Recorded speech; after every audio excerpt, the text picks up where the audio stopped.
కూటమి ప్రభుత్వం ఏ కార్యక్రమం అమలు చేసినా రంధ్రాన్వేషణ చేసి విమర్శించడమే వైసీపీ నేతలు పనిగా పెట్టుకున్నారు. ఏ పథకం ప్రారంభించినా, ఏ ప్రాజెక్టు తెచ్చినా అది తమ ఘనతే అంటూ క్రెడిట్ చోరీకి ప్రయత్నిస్తున్నారు. తల్లికి వందనం విషయంలో ఇదే జరుగుతోంది. కూటమి సర్కారు ఈ పథకాన్ని పగడ్బందీగా అమలు చేస్తూ ఉంటే వైసీపీ నేతలు విషం చెమ్మడమే పనిగా పెట్టుకున్నారు. ఫ్యాన్ పార్టీ నేతల ఉద్దేశమేంటి?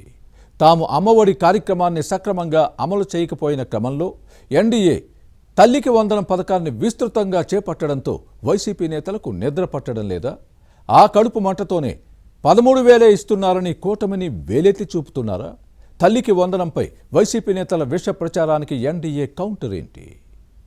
Was the story?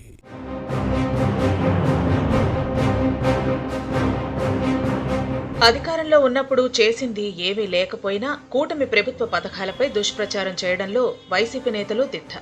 A scheme సరిగా అమలు జరగకూడదన్న దుర్బుద్ధితో అసత్యాలను జనంలోకి తీసుకెళ్తున్నారు.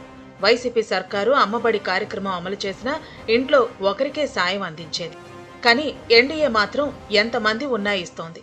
ఇది వైసీపీ నేతలకు కడుపు మంటగా మారింది. తాను చేయలేకపోయిన దాన్ని కూటమి చేసి చూపుతోన్న క్రమంలో ఫ్యాన్ పార్టీ నేతల గుండెల్లో గుబులు పుడుతోంది.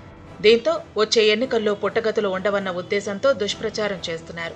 విశాఖ జిల్లాలో ఇది కాస్త ఎక్కువగానే ఉంది. ముఖ్యమంత్రి చంద్రబాబు ప్రభుత్వం ఏ పథకాన్ని ప్రారంభించినా, ఏ ప్రాజెక్టు తెచ్చినా తమ పాత్ర ఉందంటూ క్రెడిట్ చోరీకి పాల్పడుతోంది. ఇలాంటి వాటిలో వైసీపీ నేతల పాత్ర ఆవగించలో ఆరో వంతు లేకపోయినా గప్పాలు కొడుతూ గొప్పలు చెప్పుకోవటం పరిపాటిగా మారింది.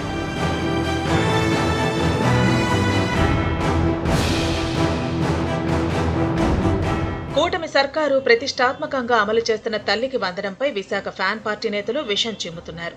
ప్రతి విద్యార్థికి 15,000 రూపాయలు ఇస్తామని చెప్పి కేవలం 13,000 చెల్లిస్తోందని సన్నాయి నొక్కులు నొక్కుతున్నారు.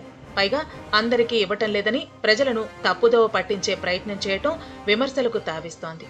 అమ్మ ఒడిని అమలు చేసిన వైసీపీ ప్రభుత్వం ఇంతే మొత్తంతో సరిపెట్టిన విషయాన్ని గుర్తుపెట్టుకోవాలి. పాఠశాలల నిర్వహణ ఖర్చుల కోసం 2,000 రూపాయలు కోత పెట్టింది. ఇప్పుడు అదే జరుగుతోంది. కుటుంబంలో అందరికీ ఇస్తామని ఒకరితోనే సరిపెట్టి చేతులు దులుపుకుంది. కొన్నిసార్లు బటన్లు నొక్కి తల్లుల ఖాతాలో డబ్బు జమైందని మభ్యపెట్టేవారు. కానీ ఆ తర్వాత ఎప్పటికో ఇచ్చేవారు. వైసీపీ ప్రభుత్వం రాష్ట్రంలో 42 లక్షల మందికి అమ్మ ఒడిని అమలు చేసింది. కూటమి సర్కార్ 67,27,000 మందికి ఇస్తోంది. అర్హత ఉన్న అందరికీ తల్లికి వందనం సొమ్ము చెల్లిస్తున్న క్రమంలో హర్షం వ్యక్తం అవుతోంది. కానీ వైసీపీ నేతలకు ఇది గిట్టడం లేదు.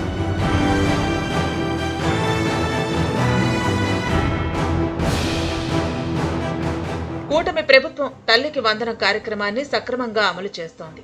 కానీ వైసీపీ నేతలు మాత్రం దీనిలో లోపాలున్నాయని చెబుతున్నా అవేంటో ఎత్తి చూపటం లేదు. ప్రభుత్వానికి సూచిస్తే సరిదిద్దుకునే అవకాశం ఉంటుంది.